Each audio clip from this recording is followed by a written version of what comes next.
작중에는 모란의 의상이 바뀌지 않습니다. 특별한 이유가 있을까요? 일영은 군대를 온 듯하네요. 그 장면도 함께 보겠습니다. 안녕하세요, 호영팬입니다. 3부 53화 모란이 떠나고 리뷰 시작합니다.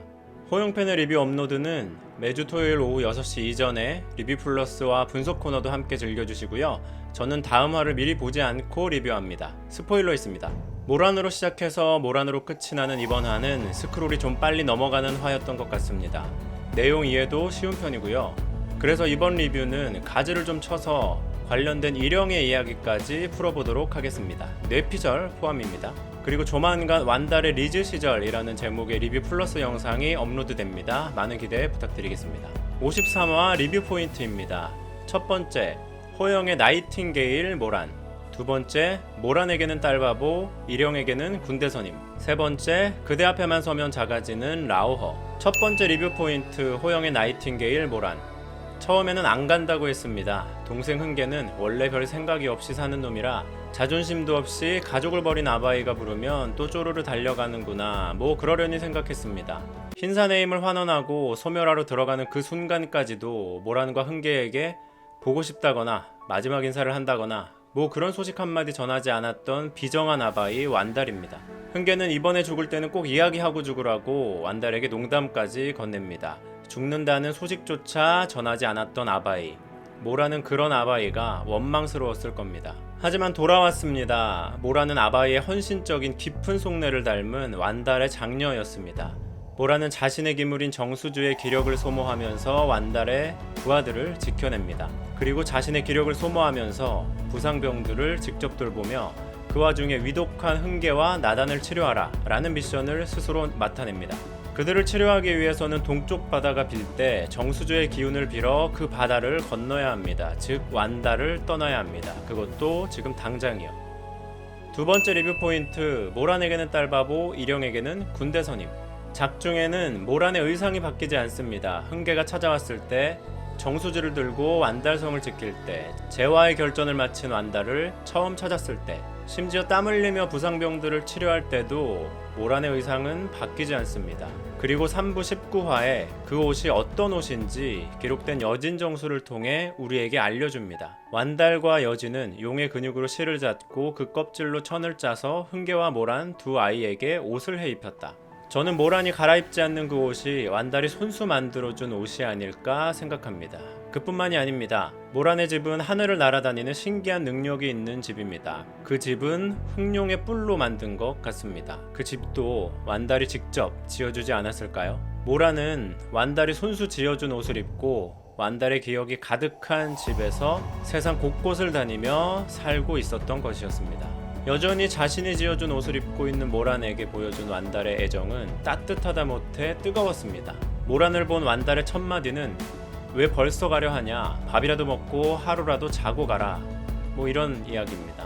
모란도 아바이의 진심은 알고 있었을 겁니다. 완달에게 차가운 말로 대꾸하지만 지난 화 가장 먼저 완달을 찾아 나서는 모란의 얼굴과 이번 화 떠나는 모란의 얼굴에는 눈물이 멈추질 않습니다. 모란은 그립고 그리웠던 아바이 완달이 너무나 보고 싶었던 것 같습니다. 그리고 지금 이 순간이 걸음도 온전치 못할 만큼 쇠한 완달과의 마지막 만남인 것을 직감한 듯합니다. 반면에 아바이가 너무 보고 싶지 않았던 자식도 있었으니 바로 일영입니다. 3부 일영을 포함한 아들들과 완달의 첫 대면 장면입니다.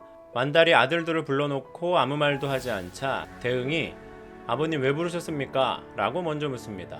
여기서부터는 뇌피셜로 해석해드리겠습니다. 완달이 이 뜻은 그들 봐라, 짐작 가는 게 없는 게야?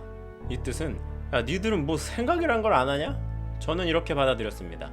다른 장면 하나 더 보겠습니다. 특별히 일영에게는 더 심합니다. 일영이 형제들과 경합을 하는 과정에서 완달이 일영에게 묻습니다. 너 왜 라오 같이 안 쳤어? 일영이 대답합니다. 잘못 듣습니다. 군대 용어입니다. 전혀 예상치 못한 상황에서 군대 선임이 뭐라고 했을 때 나오는 반응입니다. 일영이 속으로 생각합니다. 아바이께서 내게 하문하셨다. 다시 해석 들어갑니다. 저 사람이 나한테 말 한마디 안 걸던 사람인데 나한테 말을 다 걸었다, 이 뜻입니다. 그나마 어려서부터 강했던 대흥과 함화는 완달과의 대화를 어느 정도 이어가지만 쇠약했던 일영은 완달이 말을 거는 것 자체가 당황스러웠던 모양입니다. 완달은 일영이 약했을 때는 그에게 말도 걸지 않은 비정한 아바이였습니다. 이제 그의 힘이 커지고 후계자가 될 만하니 그제서야 말을 건넵니다. 겨우 후계자가 된 후 거의 흰산의 주인이 90%까지 됐는데 여러분 기억하시죠? 갑자기 완달이 다시 나타나서 이야기합니다. 야, 너 아니래! 이때 일영의 표정은 나라를 잃었고 세상에서 가장 보고 싶지 않은 사람이 바로 완달이었을 것입니다. 제 생각에는 모란이 완달을 보고 싶어하는 마음보다 일영이 완달을 보고 싶어하지 않는 마음이 훨씬 더 컸을 것 같네요. 세 번째 리뷰 포인트, 그대 앞에만 서면 작아지는 라오허. 승전을 선언하고 기뻐하는 장면입니다. 천재가 승리했다면 어땠을까요? 같이 기뻐할 부하들이 있었을까요? 물론 광배로 살려내서 야 소리 질러! 라고 억지로 승전을 축하할 수는 있었겠지만 완달의 부하들처럼 진심으로 완달을 걱정하고 눈물로 기뻐하고 완달의 승리를 자신의 일처럼 여기지는 못했을 겁니다. 그리고 완달의 부하들은 사실 완달이 누구랑 싸운지도 잘 모릅니다. 사실상 이 전쟁은 완달과 제의 1대1 대결이었습니다. 그 와중에 기뻐하지 못하는 존재가 있었으니 그 이름은 라오허. 완달은 라오허의 공을 치하지 않습니다. 완달은 라오허를 잘 알고 있었습니다. 천재가 다시 쳐들어오겠냐는 신카이의 물음에 라오허는 천년은 오지 못할 거다 라고 답합니다. 그리고 완달 또한 몸 상태가 심각한 상황임을 이야기합니다. 그리고 흑룡과 완달, 천재와 완달 이 두 번의 월드컵 결승 직관을 통해 라오허는 다시 한번 깨닫습니다. 자신은 완달의 상대가 아닌 것을. 하지만 용이 되겠다는 꿈은 버리지 않습니다. 이 집념만큼은 진짜 인정해줘야 됩니다. 리뷰 마무리하겠습니다. 이번 화 호영팬 제가 드리는 별점은 6점입니다. 굵직한 내용은 없었지만 완달이라는 인물에게는 계속 빠져드네요. 그의 리즈 시절과 가족사에 대한 내용을 정리해서 한번 업로드 해보겠습니다. 감사합니다. 구독과 좋아요, 알림 설정까지 꼭 부탁드립니다. 이상규 만세.